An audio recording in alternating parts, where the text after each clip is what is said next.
Government हमारे पैसे से क्या करेंगे। 1 फरवरी 2024 में हमारे फाइनेंस मिनिस्टर निर्मला सीतारमन ने इंटरिम बजट अनाउंस किए। इंटरिम बजट का मतलब क्या होता है? इंटरिम बजट मीन्स अंतरिम बजट। और जानना चाहते हैं कि इंटरिम बजट क्या होता है? हमारे इलेक्शन अप्रैल में आता है और जब तक नई गवर्नमेंट आकर अपना एनुअल बजट नहीं रखता है तब तक ये इंटरिम बजट चलता है। सीधे तरीके से बताएं तो बजट क्या होता है? ये कुछ ऐसा ही है जैसे हमारे पेरेंट्स हमारे पूरे साल के लिए प्लान करते हैं। हमारे वैकेशन प्लान, सेविंग्स, इन्वेस्टमेंट, हम हमारे एजुकेशन के लिए कैसे भी प्लान करते हैं, वैसे ही गवर्नमेंट हमारे लिए पूरे साल का बजट प्लान करती है। इस साल हमारा इलेक्शन है और उसी की वजह से हमारे फाइनेंस मिनिस्टर निर्मला सीतारमन जी ने इंटरिम बजट अनाउंस किया है। तो इलेक्शन के बाद शायद जुलाई में जो भी नया गवर्नमेंट आएगा वो एक्चुअल गवर्नमेंट बजट को प्रेजेंट करेंगे। सो इंटरिम बजट सिर्फ इलेक्शन तक ही चलेगा। अभी मैं आपको बताऊंगी कुछ इम्पोर्टेंट चीजें जो निर्मला सीतारमन ने बताया। उन्होंने 15 पॉइंट को हाईलाइट किया है। अगर आप 15 पॉइंट को प्रेडिक्ट कर सकते हैं तो आपको पता चल सकता है कि 1 साल के बाद इंडिया कहाँ पे होगा। तो चलिए देखते हैं कि वो सब क्या है। निर्मला सीतारमन जी ने बोला है कि प्रधानमंत्री सूर्योदय योजना के द्वारा छत पर सोलर सिस्टम लगाने के लिए सब्सिडी दिया जाएगा। ये स्कीम के अनुसार गवर्नमेंट ये सोलर पैनल इंस्टॉल करने के लिए सब्सिडी देंगे। 1 करोड़ के घरों को ये लाभ जरूर मिलेगा भविष्य। अगर आप ये सोलर सिस्टम इंस्टॉल करते हैं तो 300 यूनिट तक आपको फ्री मिलेगा। बस उतना ही नहीं, आप हर महीने 15,000 से 18,000 तक की बिल भी बचा सकते हैं। फिर बताया कि no change in tax slab. No change in tax slab का मतलब आपको पता है? लास्ट ईयर के बजट में जो लोग 7 लाख से नीचे की कमाई करते थे उनको छूट मिली थी। इस बार उस पे कोई चेंज नहीं किया गया है। निर्मला सीतारमन जी ने बताया प्रधानमंत्री आवास योजना भविष्य में 2 करोड़ लोगों को मिलेगा अगले 5 साल के बाद। इसका असली मतलब क्या होता है? गवर्नमेंट उनको सब्सिडी देगा जो लोग लोन्स लेंगे, नया घर खरीदेंगे और नया घर बनाएंगे। तो अगर आप होम लोन के लिए अप्लाई करते हैं तो ये स्कीम जरूर अप्लाई करें। फिर बताया कि मेडिकल कॉलेज के लिए और भी ज्यादा फैसिलिटी बढ़ा दिया जाएगा। फाइनेंस मिनिस्टर निर्मला सीतारमन जी ने बताया है कि आशा कर्मियों को आयुष्मान भारत की योजना में कवर नहीं किया गया था। इस बार आयुष्मान भारत की योजना में आशा कर्मी और आंगनवाड़ी टीचर्स को भी शामिल किया जाएगा। बजट में और एक इंटरेस्टिंग पॉइंट है, इस बार इंटरिम बजट में महिलाओं के लिए कुछ अलग स्कीम दिए गए हैं। फाइनेंस मिनिस्टर ने डिक्लेयर किया है कि लखपति दीदी स्कीम में सर्वाइकल कैंसर के बचने के लिए वैक्सीनेशन मिलेगा। लखपति दीदी स्कीम लड़कियों को फोकस किया गया है। इस स्कीम का टारगेट है कि इसको 2 करोड़ से बढ़ा के 3 करोड़ कर दिया गया है। लखपति दीदी स्कीम का उद्देश्य है कि समाज के पिछले हिस्सों में जो लड़कियां रह गई है उनको एम्प्लॉयमेंट बढ़ाना और उनको आगे लेके आना। निर्मला जी ने बोला है कि 9 से 14 साल के बच्चियों को सर्वाइकल कैंसर से बचने के लिए वैक्सीन जरूर काम आएगी। इस बार बजट में FDI इनफ्लो बढ़ गया है। FDI means foreign direct investment,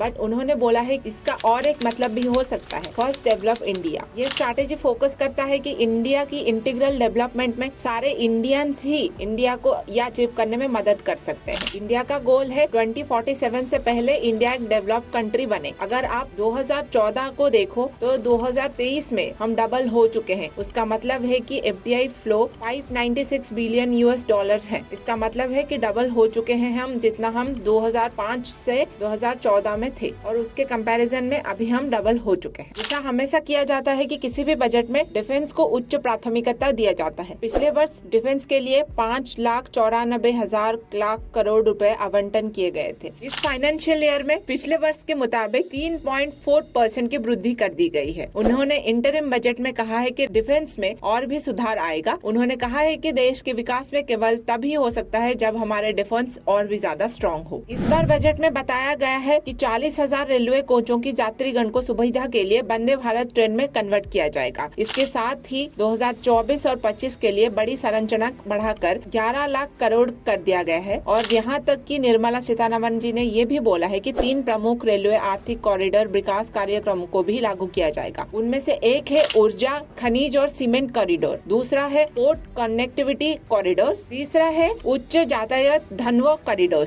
finance minister ने कहा है कि PM गति शक्ति योजना के तहत 3 कॉरिडोर बनाए जाएंगे जिससे खर्च कम होगा। इस बजट में निर्मला ने इलेक्ट्रिक वाहनों के संबंध में कुछ बदलाव किए हैं। भविष्य में सार्वजनिक परिवहन के लिए सरकार इलेक्ट्रिक बसेस खरीदेंगी। उनका कहना है कि चार्जिंग पॉइंट स्थलों को भी सुधारा जाएगा। सरकार ने उड़ान योजना के तहत सभी को सस्ते हवाई यात्रा में प्रदान करने का ऐलान किया है। नागरिक उड़ान योजना उड़ान, जिससे केंद्र सरकार ने 2016 में लागू किया था, उसके तहत राजस्व विभाग में आम आदमी को हवाई सेवाओं का लाभ उठाने का उद्देश्य सरकार का था। इस योजना के तहत 517 नए मार्ग प्रस्तुत किए जाएंगे। मौजूदा एयरपोर्ट के विकास और विस्तार को लेकर भी कार्रवाई किया जाएगा। बजट 2024 में केंद्र सरकार ने कृषि, महिलाओं को और युवाओं को बड़ी ध्यान में रखा है। केंद्रीय वित्त मंत्री निर्मला सीतारमण जी ने बोला है कि हमारी सरकार का मुख्य उद्देश्य है जय विज्ञान, जय किसान और जय अनुसंधान। उन्होंने कहा कि कटाई के बाद हानिकारक को रोकने के लिए, उत्पादकता बढ़ाने के लिए और आय बढ़ाने के लिए कदम उठाए जाएंगे। निर्मला ने कहा है कि पीएम किसान संपदा योजना के तहत 38 लाख लोगों को, धानदाताओं को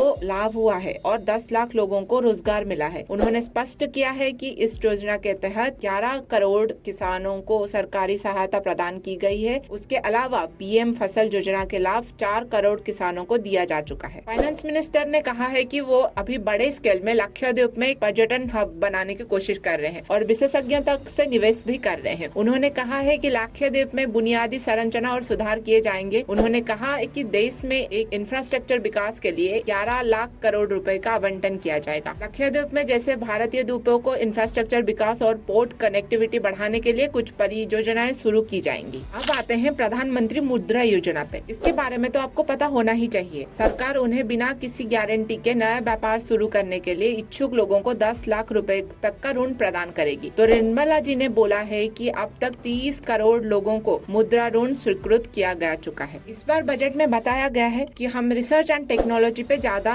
इन्वेस्ट करने वाले हैं। 1 लाख करोड़ रुपए का कॉर्पस की घोषणा किया जा चुका है। उन्होंने कहा है कि यह सरकार प्रोत्साहन, रोजगार और विकास को लक्ष्य का हिस्सा है और 1 लाख करोड़ का कॉर्पस स्थापित करने के लिए 50 वर्षों के बिना ब्याज का ऋण मिलेगा। तो ये थे इंटरिम बजट के कुछ मुख्य बिंदु। इसीलिए हमें नए सरकार का फाइनल होने तक बजट का इंतजार करना पड़ेगा। प्रधानमंत्री ने इस इंटरिम बजट में एक मुख्य उद्देश्य को उजागर किया है, गरीब, महिलाएं, युवा और अन्नदाता के लिए। अन्नदाता यानी किसान। हमारे देश में अधिकांश मतदाता बड़े, महिलाएं, युवा और किसानों के बीच है। इसीलिए इस इंटरिम बजट में इन पर केंद्रित किया गया है। उसके अलावा उन्होंने कहा है कि यह बजट में 2047 तक भारत को एक विकसित देश बनाने में मदद करेगा। वो क्यों सिर्फ 2047 के लिए सोच रहे हैं? हमें स्वतंत्रता प्राप्त किए हुए 2047 में 100 वर्ष पूरे हो जाएंगे। इसीलिए वो लोग यूएस, जापान और यूरोपीय देशों की तरह हमें एक विकसित देश बनाने का ट्राई करेंगे। तो देखते हैं 2024 चुनाव के बाद कि हमारी सरकार इंटरिम बजट को कौन कौन से बदलाव